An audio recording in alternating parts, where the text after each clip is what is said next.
आकाशचे लग्न त्याच्यापेक्षा श्रीमंत असलेल्या मुलीसोबत झालं होतं. खरं तर तो या लग्नाला तयारच नव्हता. पण त्याचा नाईलाज होता.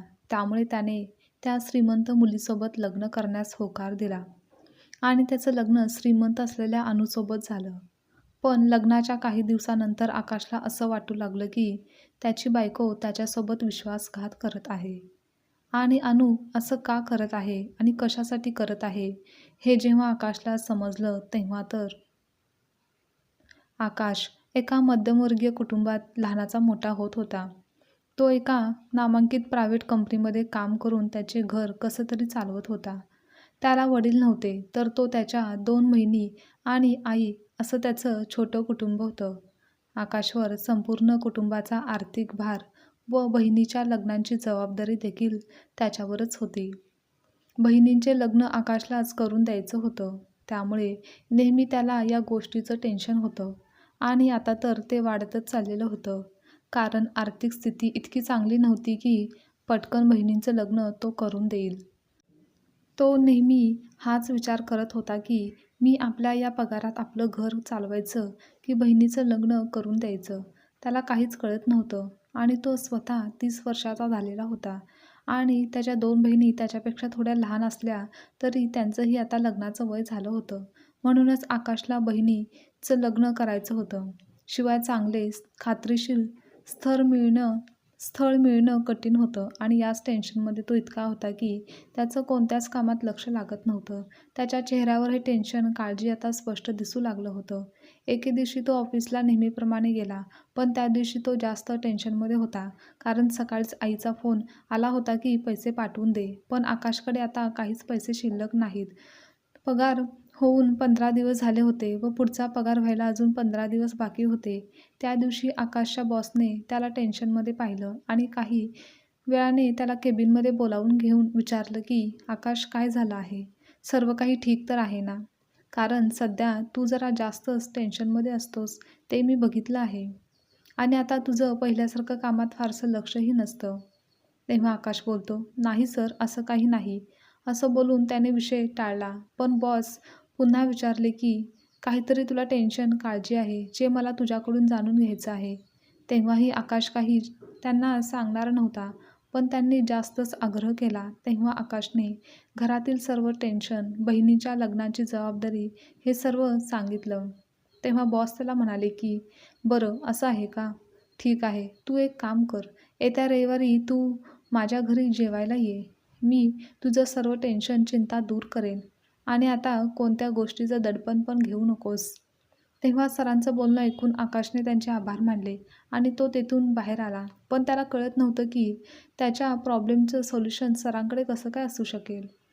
2 दिवसांनी रविवार होता आणि त्यांच्या सरांनी सांगितल्याप्रमाणे आकाश त्यांच्या घरी जेवायला गेला. त्यांच्या मनात एक आशेचा किरण जागृत झाला होता की कदाचित त्याच्या प्रॉब्लेमवर काहीतरी उपाय नक्की सापडेल. सरांनी त्याला आतमध्ये बोलावलं आणि त्यांच्यामध्ये गप्पा झाल्या आणि ते बोलता बोलता बोलले की आकाश, प्रत्येक प्रॉब्लेमचं सोल्युशन असतंच, तसेच तुझ्याही प्रॉब्लेमवर माझ्याकडे उपाय आहे. पण तू मनावर घेतलं तर तुझी सर्व चिंता व काळजी दूर होतील आणि निघून जातील. हे ऐकून आकाश आश्चर्यचकित होऊन त्यांच्याकडे पाहतच होता. कारण बऱ्याच महिन्यापासून तो दिवस-रात्र या टेन्शनमधून जात होता आणि अजूनपर्यंतही त्याला कोणतंही सोल्युशन मिळालेलं नव्हतं. तेव्हा त्याचे सर त्याच्याकडे पाहत बोलतात की आकाश, आधी आपण जेवण करून घेऊ, त्यानंतर यावर चर्चा करू. सरांचं बोलणं ऐकून आकाशच्या मनात एक वेगळीच उत्सुकता निर्माण झाली होती. तेव्हा समोर एक अतिशय सुंदर मुलगी डायनिंग टेबलवर येऊन बसली. ती सरांना विचारू लागली की मला आता इथे का बोलवलं आहे? मला भूक लागलेली नाही. तेव्हा सरांनी तिला बसण्याचा इशारा केला आणि ती खुर्चीवर बसली. तेव्हा आकाशची नजर तिच्या सुंदर चेहऱ्यावरून हटतच नव्हती. ती दिसायला खूप सुंदर होती. दुसऱ्या क्षणी सरांनी सांगितलं की ही माझी एकुलती एक मुलगी अनु आहे. आणि अनुने देखील एक नजर आकाशकडे टाकली आणि तिने सरांना विचारलं की हा तोच आकाश आहे का, ज्याच्याबद्दल तुम्ही मला सांगितलं होतं? त्या मुलीच्या तोंडून स्वतःचे नाव ऐकून आकाश आश्चर्यचकित झाला होता की तिला आपलं नाव कसं काय माहिती होतं. तेव्हा सरांनी तिला सांगितलं की हो, हा तोच आकाश आहे. हे ऐकताच तिने आकाशकडे पुन्हा एकदा नजर फिरवून म्हणाली की हां ठीक आहे, मला काहीच प्रॉब्लेम नाही, असं बोलून ती तेथून निघून गेली. जेवण झाल्यानंतर सरांनी आकाशच्या खांद्यावर हात ठेवून म्हणाले की आकाश, मी अनुसाठी एक चांगला मुलगा शोधत आहे आणि मला नाही वाटत की मला तुझ्यापेक्षा चांगला मुलगा मिळेल. तू दिसायला छान आहेस आणि सोबतच तू एक चांगला माणूससुद्धा आहेस आणि म्हणूनच मी तुला माझा जावई बनवू इच्छितो आणि त्यामुळेच तुझे सर्व प्रॉब्लेम दूर होतील. तुला कोणत्याच गोष्टीचं टेन्शन राहणार नाही. सरांची ही गोष्ट ऐकून आकाशच्या पायाखालची जमीनच सरकली होती. कारण त्याने कधी स्वप्नात पण विचार केला नव्हता की त्याचे सर त्याच्यासारख्या गरीब साध्या मुलाला आपला जावई बनण्याच्या गोष्टी करू शकतात. त्यानंतर ते सर बोलतात की तुझ्या दोन्ही बहिणीच्या लग्नाचा संपूर्ण खर्च मी करेन. तुझी आर्थिक स्थिती चांगली होईल, त्यासाठी तू फक्त माझ्या मुलीसोबत लग्न करून तिला खुश ठेवावं अशी माझी इच्छा आहे. त्यानंतर काही वेळाने आकाश घरी आला तर त्याची आई व बहिणी त्याच्या येण्याची वाट पाहत होत्या. त्यांना माहीत होतं की आकाश हा सरांच्या घरी गेलेला आहे. घरी आल्यावर आकाशने सरांच्या घरी झालेले सर्व बोलणे सांगितले. ते ऐकून आई खूप खुश झाली आणि म्हणाली की हे तर खूपच चांगलं होईल आणि यात विचार करण्यासारखं काय आहे. त्यांची मुलगी दिसायला खूप सुंदर आहे, शिवाय ते आपल्या घरातील सर्व संकटे समस्या दूर करणार आहेत आणि तुझ्या बहिणींचं लग्न चांगल्या प्रकारे करून देणार आहेत. तर अजून आपल्याला काय हवं आहे. थोडा वेळ यावर चर्चा केल्यानंतर आकाशलाही आईचं बोलणं पटत होतं. तो पूर्ण रात्रभर यावर विचार करतो आणि त्यालाही वाटलं की अनुसोबत लग्न केल्यानंतर त्याची सर्व संकटातून सुटका होणार आहे. शिवाय सरांच्या मुलीत काही वाईट साईड असं काही दिसलंच नाही. ती दिसायला तर खूप सुंदर आहे. मग या लग्नाला विरोध करण्यासारखं असं काहीही नव्हतं. त्यामुळे वेळ न घालवता दुसऱ्या दिवशी सरांना आकाशने त्याच्याकडून होकार कळवला आणि आकाशचा होकार ऐकून ते देखील खूप खुश झाले आणि त्यांनी काही दिवसातच आकाश आणि अनुचं लग्न लावून दिलं आणि आपल्या घरी तिकडेच जावई म्हणून राहायला त्याला बोलवलं. हे लग्नाआधीच ठरलेलं होतं. या लग्नाने सर्वजण खुश होते, पण आकाशला स्वतःच्या लग्नापेक्षाही जास्त आनंद त्याला त्याच्या बहिणीचं लग्न होणार आहे याचा होत होता. सरांनी आकाशच्या बहिणीच्या लग्नाची जबाबदारी घेतली होती, पण लग्नाच्या पहिल्या रात्री आकाशसोबत असं काही झालं ते ऐकून तर त्याला धक्काच बसला.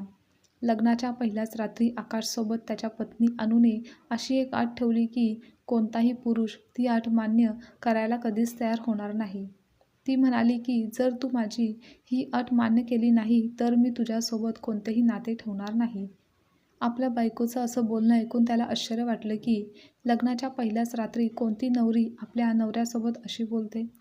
पण अनुने आकाशसमोर अशी अट ठेवली होती की ती मान्य करणे त्याच्यासाठी अशक्य होतं. दुसऱ्या दिवशी सकाळी नाश्ता करायला आकाश बसला तेव्हा सरांनी त्याला विचारलं की सर्व काही ठीक तर आहे ना? तुला इथे कोणती अडचण तर नाही ना? पण आकाश त्यांना काय सांगणार होता की त्यांच्या मुलीने त्याच्यासोबत काय केलं होतं. आकाशने तेव्हा सरांचं बोलणं टाळलं आणि म्हणाला की हो, सर्व काही ठीक आहे. तेव्हा बोलता बोलता सर त्याला म्हणाले की मी तुझ्या बहिणीच्या लग्नासाठी काही ठिकाणी बोलणं केलं आहे आणि काही दिवसांनी आपण त्यांचं लग्न चांगल्या आणि एका श्रीमंत कुटुंबात करून देऊ.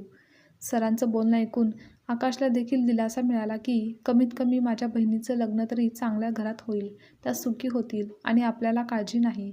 आता सरांनी बहिणीचं लग्न एका श्रीमंत आणि मोठ्या परिवारात करून दिलं. ते पाहून आकाशला या गोष्टीचा दिलासा मिळाला होता.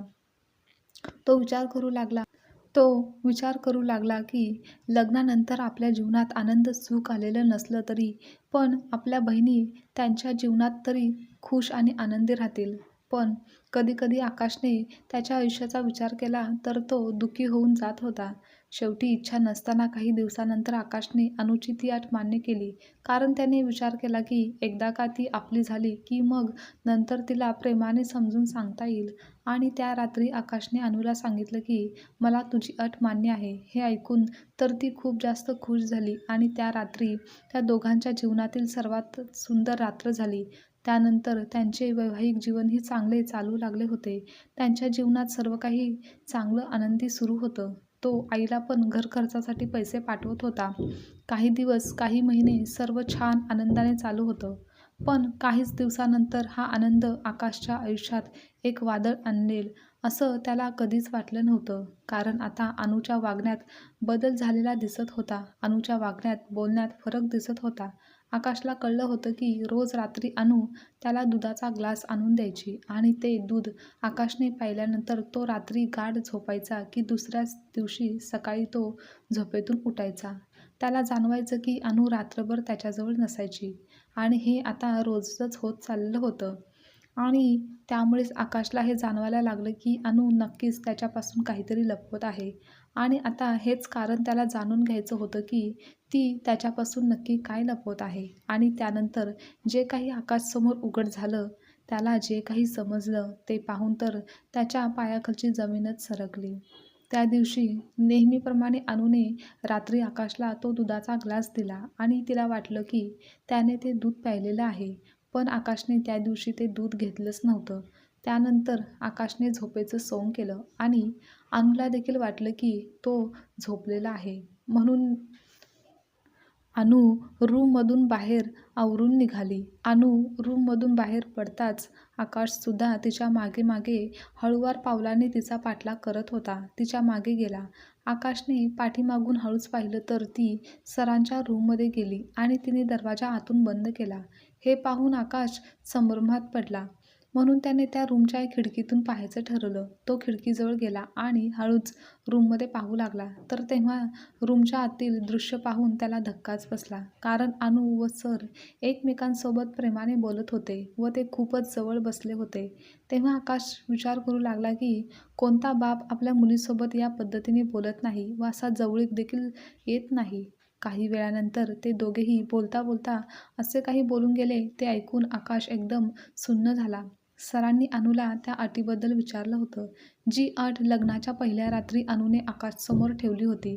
पण आजपर्यंत आकाशला हे माहिती नव्हतं की सरांना देखील त्या अटीबद्दल माहिती आहे. लग्नाच्या पहिल्या रात्री अनुने आकाशसमोर जी अट ठेवली होती ती अशी होती की अनु जेव्हा प्रेग्नेंट होईल तेव्हा आकाशने तिला घटस्फोट देऊन तिच्या आयुष्यातून कायमचं दूर लांब निघून जायचं आणि त्या बदल्यात त्याला मोठी रक्कम देखील दिली जाईल. त्याच वेळेस आकाश तर ती अट मान्य करणारच नव्हता, पण त्याचा नाईलाज होता म्हणून त्याला ती अट मान्य करावी लागली होती. आणि तेव्हा आकाशला वाटलं होतं की एकदा का ती त्याची झाली की व एकदा का ती आपल्या बाळाची आई होईल तेव्हा तो तिला प्रेमाने समजावून सांगेन आणि आमचा संसार चांगला सुखाचा होईल. पण आकाशला तर थोडीही कल्पना नव्हती की तिचे वडीलही या अटीमध्ये सहभागी आहेत. खूप वेळ झाला तरी आकाश त्या दोघांचं बोलणं ऐकत होता. आता दोघांचं बोलणं ऐकणं आकाशच्या सहनशक्तीच्या पलीकडे होत गेलं होतं आणि म्हणूनच रागातच आकाशने दरवाजा वाजवला तर अनुने दरवाजा उघडला आणि समोर आकाशला पाहून ती आश्चर्यचकित होऊन त्याला पाहू लागली आणि त्याला विचारू लागली की तू इथे काय करत आहेस? तू झोपला नाहीस का? त्यावर आकाश बोलतो, मला आज सर्व काही समजलं आहे की तुमच्या बाप-लेकीचं काय चालू आहे. तुम्ही खूप गलिच्छ आहात. इतक्यात सर पुढे येत बोलू लागले की चल, चांगलं झालं की तुला सर्व खरं काय आहे ते कळलं आहे. कारण तसंही आता तुला खरं काय आहे हे सांगण्याची वेळ आलीच आहे. कारण अनु गर्भवती आहे आणि तिने दिलेल्या अटीनुसार तुला आता अनुला घटस्फोट हा द्यावाच लागेल. तेव्हा आकाश म्हणाला की मी असंही काहीही करणार नाही. मला हे मान्य नाही. तेव्हा सर म्हणाले की जर तू असं काही केलं नाहीस तर मी तुझ्या बहिणींचे लग्न संसार उद्ध्वस्त करेन. आणि अजून एक सत्य मी तुला आज सांगतो की अनु माझी मुलगी नाही तर माझी बायको आहे आणि मी बाप बनवू शकत नव्हतो. आम्ही बाळासाठी अनेक प्रयत्न केले पण ते यशस्वी झाले नाहीत. आणि दुसरे म्हणजे अनुला दुसऱ्या कोणाच्या मुलाला दत्तक घ्यायचं नव्हतं. तिला स्वतःचं बाळ पाहिजे होतं. म्हणूनच आम्ही तुझ्या मजबुरीचा फायदा घेतला आणि अनुचं लग्न तुझ्यासोबत लावून दिलं. म्हणूनच अनुने पहिल्या रात्री तुझ्यासोबत अशी अट ठेवली होती की ती प्रेग्नेंट झाल्यानंतर तू तिला घटस्फोट देऊन तिच्या जीवनातून कायमचा दूर निघून जाशील व त्या बदल्यात तुला चांगले पैसेही मिळतील. आता तुला हेच करायचं आहे आणि तेच करावं लागेल. मग तुझी इच्छा असो किंवा नसो. आता सर आणि अनुचं सत्य जाणून घेतल्यानंतर आकाशला खूप मोठा धक्का बसला होता. आपल्यासोबत जे झालं आहे त्याचं त्याला वाईटही वाटत होतं. पण त्यानंतर त्याला नाईलाजाने अनुला घटस्फोट द्यावा लागला. कारण त्याने जर अनुला घटस्फोट दिला नसता तर त्या सरांनी आकाशच्या बहिणीचे आयुष्य उद्ध्वस्त केले असते. त्यामुळेच आकाशला त्याच्या बहिणींसाठी हे करावं लागलं. पण म्हणतात ना, की जे दुसऱ्यासोबत वागतो ना तेच त्याच्या वाट्याला येत असतं आणि तो आयुष्यात कधीही सुखी होऊ शकत नाही. आणि असंच काहीसं अनु व त्या सरांसोबत झालं होतं. काही महिन्यानंतर अनुच्या पोटात एक दिवस अचानक दुखायला लागलं. त्यानंतर तिला दवाखान्यात दाखल केलं. डॉक्टरांनी तिला तपासलं, पण तेव्हा अनुचा गर्भपात झाला आणि आई होण्याचं भाग्य अनुला प्राप्तच झालं नाही. त्या दोघांनी आकाशसोबत विश्वासघात तर केला, पण ते दोघेही आपल्या आयुष्यात सुखी होऊ शकले नाहीत. म्हणूनच म्हणतात ना, की आपल्या सुखासाठी व फायद्यासाठी कधीही कोणीही कोणाच्या मजबुरीचा फायदा उचलू नये. कारण आपले कर्म फिरून शेवटी आपल्याकडे येतेच. आपल्याला वाईट कर्माची फळे ही मिळतातच. आजची कथा तुम्हाला आवडल्यास लाईक, शेअर, कमेंट करा आणि चॅनलवर नवीन असाल तर चॅनलला सबस्क्राईबसुद्धा नक्की करा.